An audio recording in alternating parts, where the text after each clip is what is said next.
Have you ever had to deal with someone who just seems to drain the energy out of you whenever they are with you?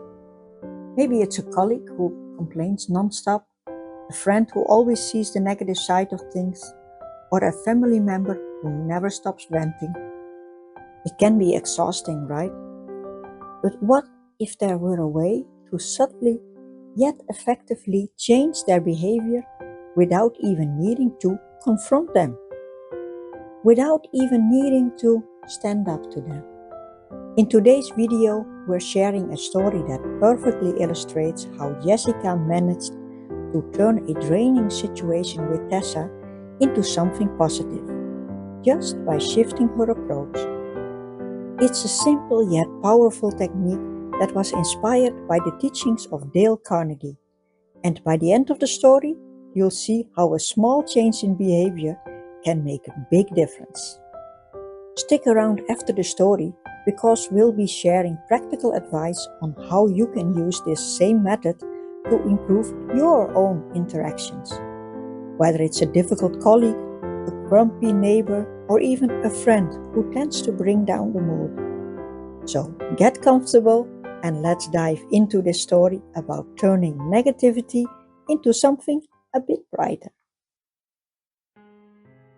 It wasn't just the food that made lunch hard to digest in the office. It was the suspense of where Tessa would sit today.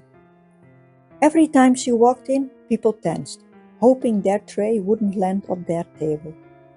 People huddled closer to their plates, hoping to appear invisible. Tessa was notorious for her endless complaints. The moment she sat down, the atmosphere would change. Conversations halted, laughter died out, and tension crept in like an unwanted guest. It wasn't that Tessa was mean-spirited, but her constant whining about everything, from the malfunctioning coffee machine to the office air conditioning, made being around her unbearable. Jessica wasn't immune to it either, but she had no escape. She always sat at the table close to the window, her little sanctuary. But whenever Tessa decided to sit with her, there was no avoiding it. No polite excuse could stop Tessa from plopping her tray down across from Jessica and unloading her latest grievances. Today was one of those days. As Tessa approached, Jessica's heart sank. "Please don't sit here," she hoped in silence, gripping her sandwich a little tighter. But, as usual, Tessa pulled up a chair with a loud scrape and began her monologue of complaints. "Can you believe they still haven't fixed the coffee machine? It's been 3 weeks, and I had to go 2 floors to find a decent printer this morning." Jessica bit back a sigh, her mind drifting as Tessa rattled on. This was how it always went. Tessa would complain, and Jessica would nod along, not daring to be rude. But the constant negativity was draining. Jessica had long stopped hoping that Tessa would ever change. That evening, after a particularly tiring day at work, Jessica plopped down on her couch and turned on the TV, hoping for some mindless entertainment. Instead, a program about handling difficult relationships caught her attention. A psychologist on screen talked about the power of positive reinforcement, explaining how people's behaviors could change when you ignore the things you don't like and reward what you do like. This technique was mentioned by Dale Carnegie, the psychologist said. It's a simple but powerful method for handling negative people in both personal and professional settings. Jessica sat up. Dale Carnegie? She remembered reading How to Win Friends and Influence People years ago. But the technique the psychologist mentioned suddenly struck her as exactly what she needed to handle Tessa. What if, instead of engaging with her complaints, she simply didn't? What if she only gave attention when Tessa said something positive? The next time Tessa sat down, Jessica decided to try the experiment. As Tessa began to complain about her workload, Jessica stared out of the window, barely nodding. She hummed absent-mindedly, giving vague responses, not really paying attention.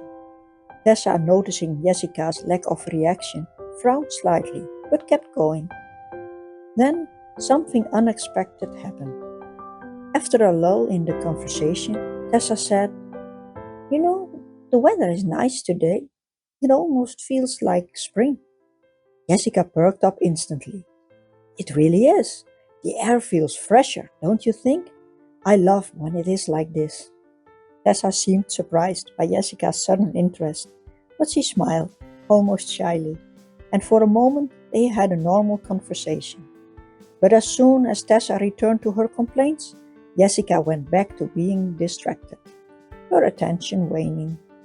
This became her new routine. Whenever Tessa began her rant, Jessica would become distant, only returning to the conversation when something remotely positive or neutral was mentioned. Over time, Tessa seemed to notice, though she never said anything. Her complaints began to taper off when she was around Jessica, replaced by small, pleasant comments about her weekend's plans or her favorite TV shows. One Friday, Tessa walked into the break room, and as usual, everyone tensed. But something was different. She hesitated, glanced around at the tables. Jessica caught her eye, and, to her surprise, Tessa smiled and walked over, her tray in hand. Jessica braced herself for another string of complaints, but instead, Tessa sat down and, after a moment of silence, said, "You know, I've been thinking about taking a vacation soon. Maybe a road trip. It'd be nice to get out of the city." Jessica blinked. "That sounds amazing, actually. Where are you thinking of going?"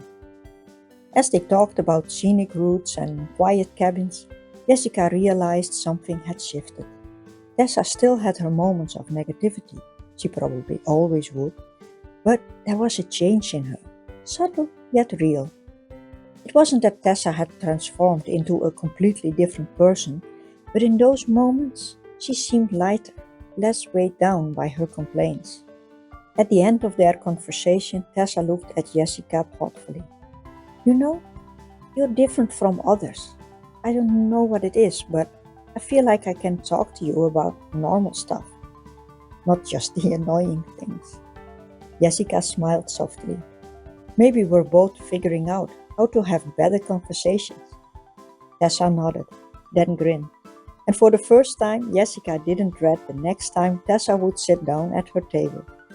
They might not have changed the world, or even each other, but they had found a way to share a little bit of peace in the middle of a noisy, chaotic office. And that was enough. After hearing this story, you might be wondering how you can use this technique when dealing with someone who's difficult or just a bit annoying. The concept of reinforcing positive behavior, popularized by Dale Carnegie, can be applied to many situations, not just with colleagues, but also with friends, family members, or even neighbors.